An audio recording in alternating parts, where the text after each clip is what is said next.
Welcome to Lesson Learning from Life. I'm Shalja, coming with a very new topic.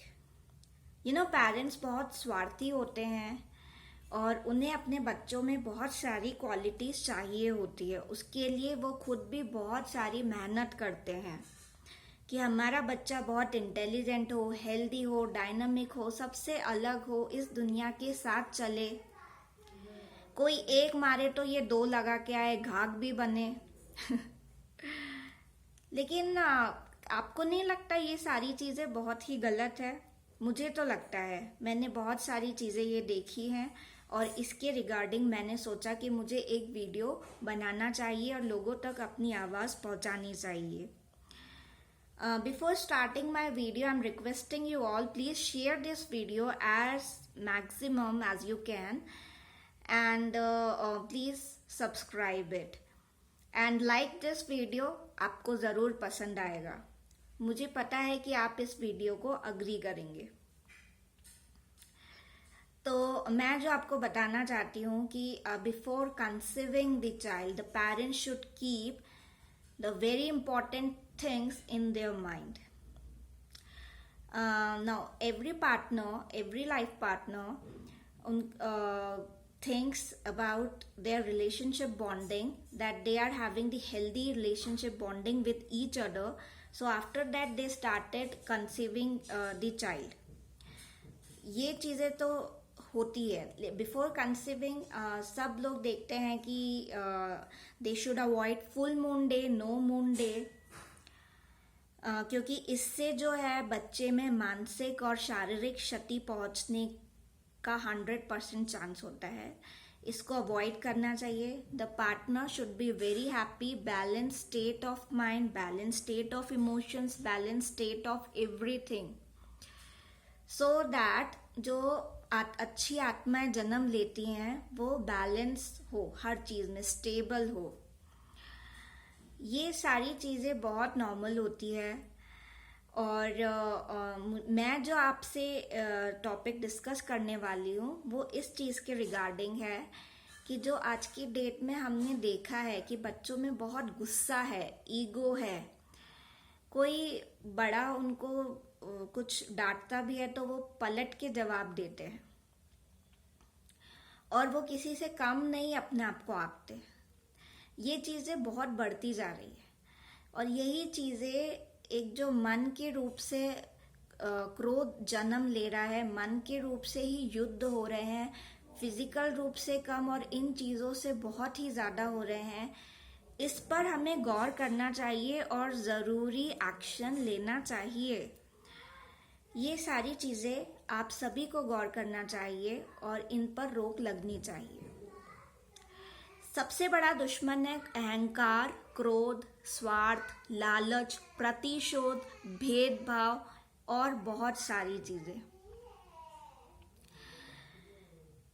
आप किसी भी बच्चे को कुछ सिखा नहीं सकते, आप किसी को कुछ नहीं सिखा सकते। बच्चे अपने आप सीखते हैं, इनबिल्ट वो सीखते हैं। उनको आपको सिर्फ देखना है और उनको गाइड करना है। उनके अंदर बहुत सारी क्वालिटीज़ होती है और उनको आपको सिर्फ गाइड करना होता है उसी चीज़ में जिसमें वो लोग बहुत अच्छे क्वालिटेटिव हैं, उसी चीज़ में आपको उनको आगे बढ़ावा देना चाहिए। आप उनको कुछ अलग से सिखाए नहीं, क्योंकि वो किसी से सीखते नहीं हैं। ये आप अपना समय बर्बाद करते हैं और इस पर आप अपना समय बर्बाद ना करें, अपितु उनको आप सिर्फ गाइड करें। पेरेंट्स का जो बेसिक मेन रोल होता है वो सिर्फ उनको गाइड करना, दिशा निर्देश देना। आगे बहुत सारे डिफ़िकल्टीज उनको फेस करनी होती है, उससे उनको कैसे उबारा जाए।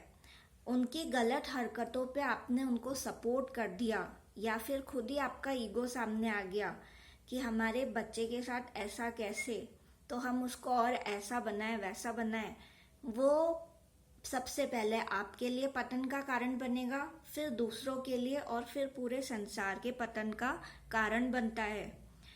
तो इसीलिए पहले तो आप अपने आप को देखें, उसके बाद अपने बच्चे को गाइड करें।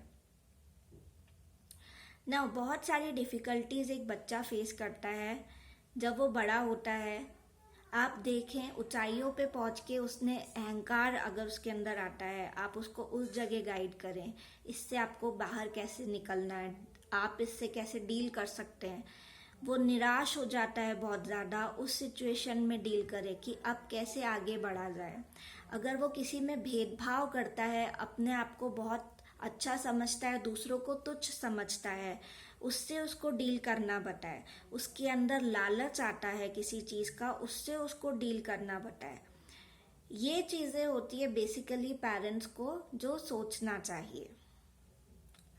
लेकिन पेरेंट्स तो सिर्फ इसी चीज़ पे अटके हुए हैं कि हमारा बच्चा तो इंटेलिजेंट हो, कॉन्फिडेंट हो, डायनामिक हो, अच्छी पर्सनालिटी हो, हेल्दी हो।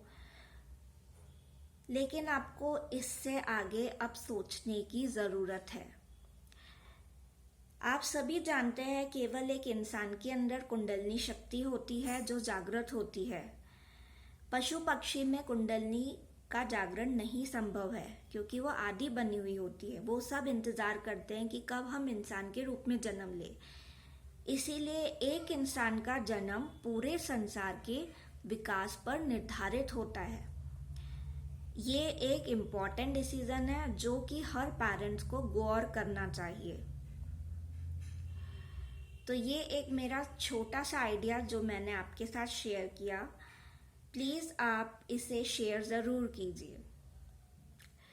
Thanks for watching it and I will come with my next new video. Till then, thank you and bye.